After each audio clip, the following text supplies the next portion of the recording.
കേരളത്തിൽ BJP എന്ന party സജീവമായിട്ട് അധിക കാലങ്ങളൊന്നും ആയിട്ടില്ല.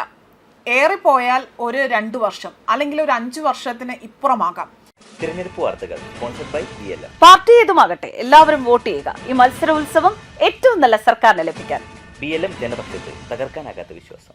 കഴിഞ്ഞ ലോക്സഭാ തെരഞ്ഞെടുപ്പിന് ശേഷമായിരിക്കാം ചിലപ്പോൾ BJPക്ക് ഒരു പ്രഭാവം തന്നെ കേരളത്തിൽ വന്നു തുടങ്ങിയത്, പ്രത്യേകിച്ച് തിരുവനന്തപുരത്ത് വരാൻ തുടങ്ങിയത്. കാരണം കോർപ്പറേഷൻ ഭരണം BJPക്ക് കിട്ടിക്കഴിഞ്ഞതോടുകൂടി തന്നെ കുറച്ചുകൂടി ഊർജ്ജസ്വലമായ ഒരു ചായ്വ് BJPയുടെ ഭാഗത്ത് ഉണ്ടായിട്ടുണ്ട് എന്നൊരു സംസാരം പൊതുവേ ഉണ്ടായിട്ടുണ്ട്. എന്നാൽ അത് BJPക്കാരുടെ മാത്രം ഒരു സംസാരമല്ല എന്നതാണ് ഇവിടുത്തെ എടുത്തു പറയേണ്ട കാര്യം.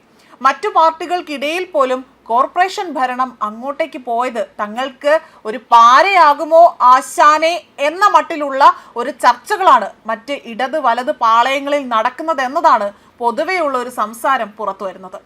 എന്തായാലും അതെന്തെങ്കിലുമൊക്കെ ആകട്ടെ, പക്ഷേ ഇപ്പോൾ ഇവിടെയുള്ള ഇടത് വലത് പാർട്ടികൾ ഒപ്പം തന്നെ BJP സ്ഥാനാർത്ഥികളും, അതായത് ഈ 3 മുന്നണികളിലുള്ള എല്ലാ സ്ഥാനാർത്ഥികളും ഇവിടെയുണ്ട്. എന്നാൽ ഈ സ്ഥാനാർത്ഥികളിൽ ഏറ്റവും കൂടുതൽ ആത്മവിശ്വാസം പ്രകടിപ്പിക്കുന്നത് BJP സ്ഥാനാർത്ഥികൾ തന്നെയാണ് എന്നത് ഇവിടെ യാതൊരുവിധ സംശയവുമില്ലാതെ എടുത്തു പറയാൻ സാധിക്കും. കാരണം എന്തെന്നാൽ ഇടത്തിനും വലത്തിനും ഭരിച്ചു മുടിച്ച ഈ സംസ്ഥാനത്ത് അവർക്ക് പറയാൻ ഇനി ഒന്നുമില്ല. അതായത് അവർ ചെയ്തു കൂട്ടിയ അല്ലെങ്കിൽ കാണിച്ചു കൂട്ടിയ കാര്യങ്ങളെല്ലാം തന്നെ ഇവിടുത്തെ പൊതുജനങ്ങൾ വളരെ കൃത്യമായി തന്നെ കണ്ടും കേട്ടും അറിഞ്ഞതുമാണ്. അതുകൊണ്ട് തന്നെ ഇനി നിങ്ങൾ എന്തു പറഞ്ഞാൽ പോലും ഞങ്ങളത് വിശ്വസിക്കില്ല, അല്ലെങ്കിൽ അങ്ങനെ ഒരു രീതിയിൽ അങ്ങനെ ചിന്തിക്കുന്ന ഒരു കൂട്ടം വോട്ടർമാർ നമുക്കിടയിലുണ്ട്, അതായത് നമ്മുടെ ഈ നാട്ടിലുണ്ട്. പക്ഷേ നിങ്ങളിനി എന്ത് കൊള്ളരുതാഴ്മകൾ ഇവിടെ ചെയ്താലും ഞങ്ങൾ കുടുംബപരമായി കമ്മ്യൂണിസ്റ്റുകാരാണ് അല്ലെങ്കിൽ കോൺഗ്രസ്സുകാരാണ് എന്ന് ചിന്തിച്ചുകൊണ്ട് ഒരു വിഭാഗം ആൾക്കാർ കേരളത്തിലുണ്ട്. അവരുടെ വോട്ടുകൾ അതാത് പാർട്ടികളുടെ പെട്ടിക്കുള്ളിൽ തന്നെ വീഴുമെന്നതിൽ യാതൊരുവിധ സംശയവുമില്ല. എന്നാൽ ഈ രണ്ടിനും ഇടയിൽ ന്യൂട്രലായി നിൽക്കുന്ന ഒരു വിഭാഗം ആൾക്കാരുണ്ട്. ഇവിടെ ഭരണവിരുദ്ധ വികാരം വളരെയധികം ശക്തമാകുന്ന ഒരു തിരഞ്ഞെടുപ്പാണ് ഇനി നമ്മൾ കാണാൻ പോകുന്നത്. ആ ഭരണവിരുദ്ധ വികാരം വോട്ടുകളാക്കി മാറ്റാൻ സാധിച്ചാൽ BJPക്ക് ഇവിടെ നല്ലൊരു ചാൻസ് ആണ് ഈ ഒരു നിയമസഭാ തിരഞ്ഞെടുപ്പിലോടുകൂടി തന്നെ സംജാതമാകുന്നത്. ആ ഒരു നിലയ്ക്ക് നമ്മളിപ്പോൾ പരിചയപ്പെടുന്നത് നെടുമങ്ങാട് BJP സ്ഥാനാർത്ഥിയെക്കുറിച്ചാണ്. യുവരാജ് ഗോകുലാണ് നെടുമങ്ങാട് സ്ഥാനാർത്ഥിയായി നിൽക്കുന്നത്. BJPയുടെ യുവത്വത്തിന്റെ മുഖം എന്നൊക്കെ നമുക്ക് അവതരിപ്പിക്കാൻ കഴിയുന്ന ഏറ്റവും നല്ലൊരു സ്ഥാനാർത്ഥികളിൽ ഒരാളാണ് യുവരാജ് ഗോകുൽ. കാരണം നമുക്കറിയാം, ചാനൽ ചർച്ചകളിലൊക്കെ തന്നെ ഏറ്റവും സജീവമായ അല്ലെങ്കിൽ സജീവ സാന്നിധ്യമായി തന്നെ നിന്നുകൊണ്ട് BJPയുടെ ശബ്ദമായി നിന്ന് ജനങ്ങളുടെ എല്ലാ സംശയങ്ങൾക്കും വരുന്ന വിമർശനങ്ങൾക്ക് പോലും കൃത്യമായി ഇഴകീറി മറുപടി കൊടുക്കുന്ന ഒരു വ്യക്തിത്വമാണ് യുവരാജ് ഗോകുൽ. അതുകൊണ്ട് തന്നെ BJPയുടെ ആ ഒരു സെലക്ഷൻ, ഈ ഒരു സെലക്ഷൻ ഏറ്റവും കൂടുതൽ കയ്യടി ലഭിച്ചിരിക്കുന്നത് യുവരാജ് ഗോകുലിന് തന്നെയാണ്. മറ്റൊന്ന്, യുവരാജ് ഗോകുലിന്റെ ആ ഒരു രാഷ്ട്രീയ പാരമ്പര്യവും എടുത്തു പറയേണ്ടതുണ്ട്. സംഘത്തിലൂടെ വളർന്ന് സംഘത്തിന്റെ പോളിസികളിലൂടെ വളർന്ന വളരെ കാര്യരുമ്പിന്റെ കരുത്തോടുകൂടി തന്നെ മുന്നോട്ട് പോകാനുള്ള ഒരു ആർജവം അത് ഈ ഒരു സംഘപ്രവർത്തനത്തിലൂടെ തന്നെ അദ്ദേഹത്തിന് ലഭിച്ചിട്ടുണ്ട്.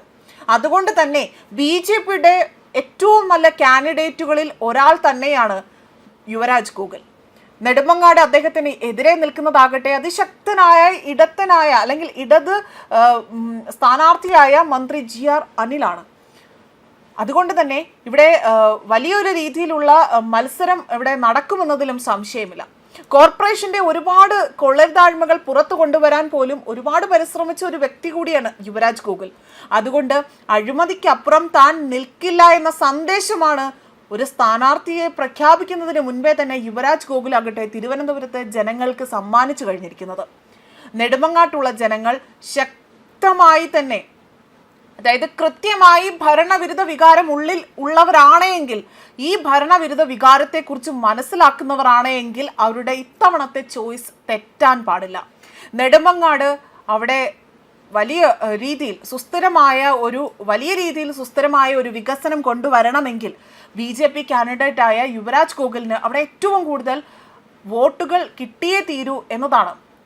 അത് ആ ഒരു അവസരം, അല്ലെങ്കിൽ ഇതുകൊണ്ട് തന്നെ ഇത്തവണ നെടുമങ്ങാടിന് ഇനി തെറ്റുകയുമില്ല. ഇത്തവണത്തെ നെടുമങ്ങാടാകട്ടെ വളരെ ശക്തമായ പ്രചരണ പരിപാടികൾ അദ്ദേഹം കാഴ്ചവെക്കുന്നുണ്ട്. അതായത് നെടുമങ്ങാടിന്റെ പൾസ് അറിഞ്ഞുകൊണ്ട് ജനങ്ങൾക്കിടയിലേക്ക് ഇറങ്ങി ചെന്നുകൊണ്ട് അവിടെ ശക്തമായൊരു പ്രചരണം നടത്തി തൻ്റെ ഒരു സ്ഥാനാർത്ഥിത്വം അവിടെ ഉറപ്പിക്കാനുള്ള ഒരു എല്ലാ രീതിയിലുമുള്ള പ്രവർത്തനങ്ങൾ യുവരാജ് ഗോകുൽ അവിടെ നടത്തുകയാണ് ചെയ്യുന്നത്. അതായത് അവിടുത്തെ ജനങ്ങൾക്കിടയിലേക്ക് ഇറങ്ങി ചെന്നുകൊണ്ട് തനിക്കൊരു സ്ഥാനം ഉണ്ടാക്കിയെടുക്കാൻ അദ്ദേഹം ശ്രമിക്കുന്നുണ്ട് എന്നതിൻ്റെ ഏറ്റവും വലിയ തെളിവ് കൂടിയാണ് ഇപ്പോൾ പുറത്തു വന്നിരിക്കുന്നത്. അതാണ് ഈ ഒരു സമീപ ദിവസങ്ങളിലായി തന്നെ കാണാൻ സാധിച്ചിരിക്കുന്നത്. ന്യൂസ് ഡെസ്ക് കർമ്മ ന്യൂസ്.